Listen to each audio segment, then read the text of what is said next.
eu vou lhe apresentar mais um método de contagem, que é o cálculo das chamadas combinações completas. As combinações completas, assim como as combinações simples, são grupos formados a partir da escolha de determinados objetos de um grupo. A diferença entre as combinações simples e as combinações completas é que nas combinações simples são permitidas escolhas apenas de objetos distintos. Já nas combinações completas, é permitido escolher um mesmo objeto dentro do grupo a ser formado. Então, antes de eu lhe apresentar um problema, uma situação onde se encaixa o cálculo das chamadas combinações completas, eu vou lhe mostrar a ferramenta de resolução desse tipo de exercício que está presente dentro das equações algébricas. Observe o seguinte exercício. Determine o número de soluções inteiras, não negativas, da equação x mais y igual a 5. Eu posso descrever cada uma das soluções com relativa facilidade. É fácil perceber nessa descrição que há um total de 1, 2, 3, 4, 5, 6 soluções diferentes para esta equação. E o que eu quero propor, que é uma solução utilizando raciocínio combinatório, seria pensar o seguinte: eu tenho que distribuir 5 unidades, eu vou tomar aqui as unidades por um símbolo qualquer aqui que eu estou desenhando com uma bolinha. Então eu tenho que distribuir 5 unidades entre duas incógnitas, que no caso são x e y.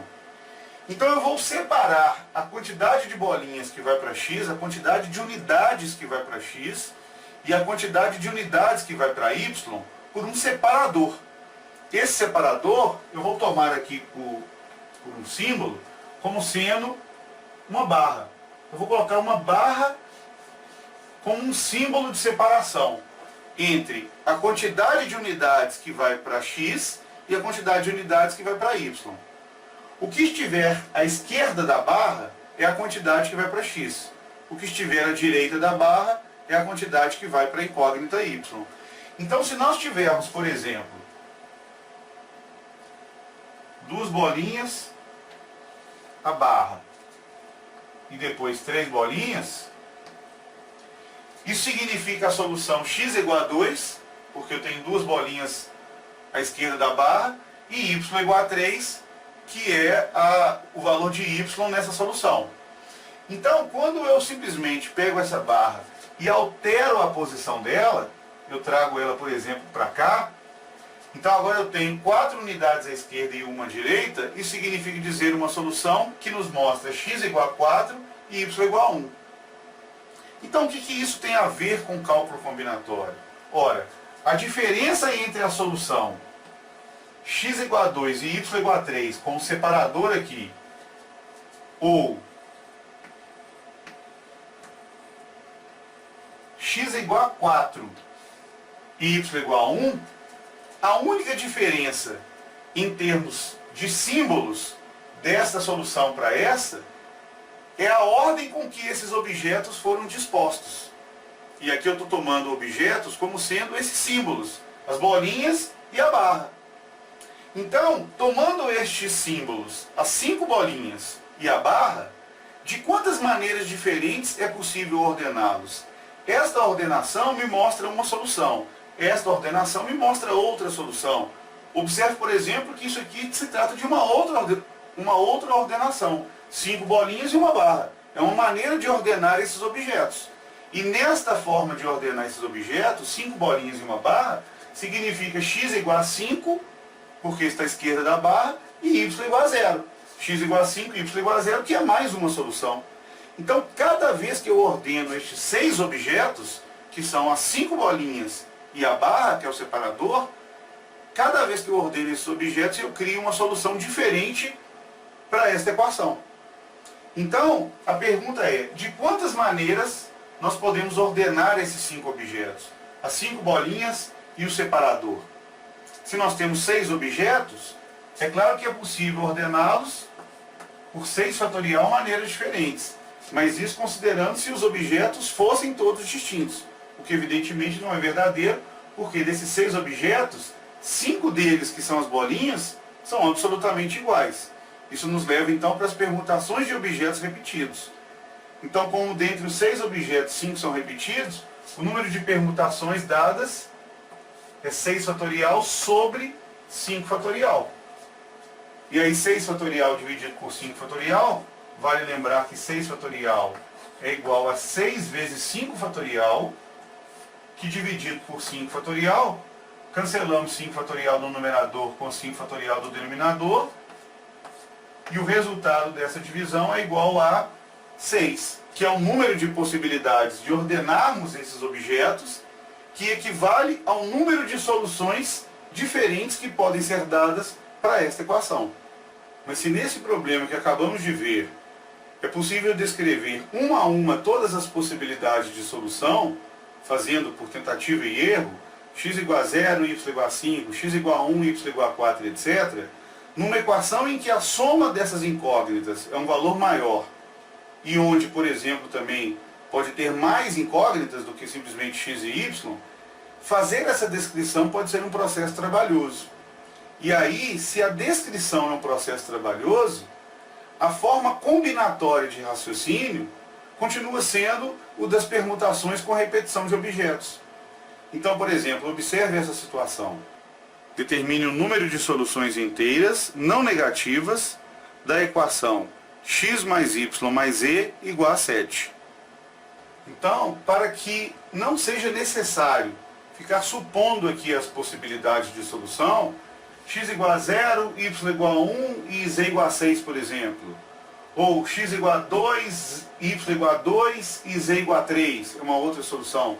Para não ficar sacando uma a uma soluções, mesmo que eu fosse tentar fazer isso de maneira organizada, daria um certo trabalho.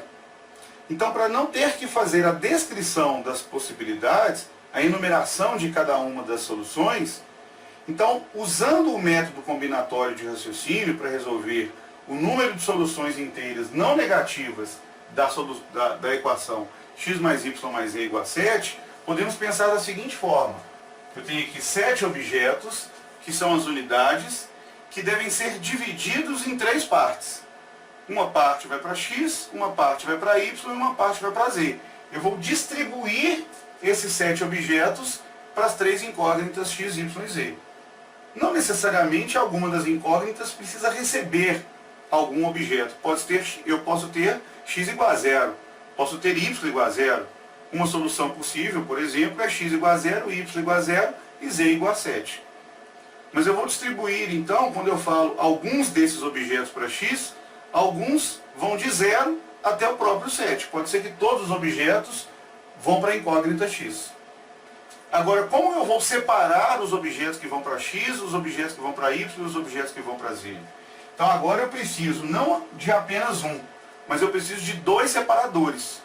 Porque com 2 separadores, eu divido isso em 3 partes, ou seja, o que está à esquerda da primeira barra, eu posso dizer que representa a quantidade que vai para x, o que está entre as barras representa a quantidade que vai para y, e o que está à direita da segunda barra é a quantidade que vai para z.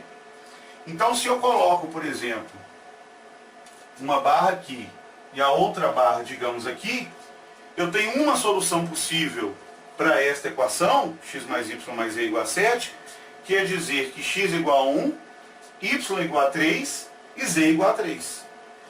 Ou ainda, se eu tiro essa barra e ponho aqui, então eu tenho agora a solução x igual a 2, y igual a 5 e z igual a 0.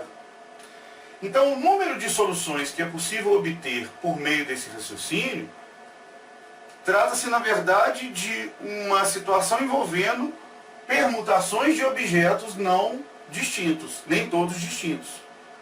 Então o número total de objetos que deve ser permutado é 9, ou seja, para permutar 9 objetos distintos seriam 9 fatorial o número de possibilidades.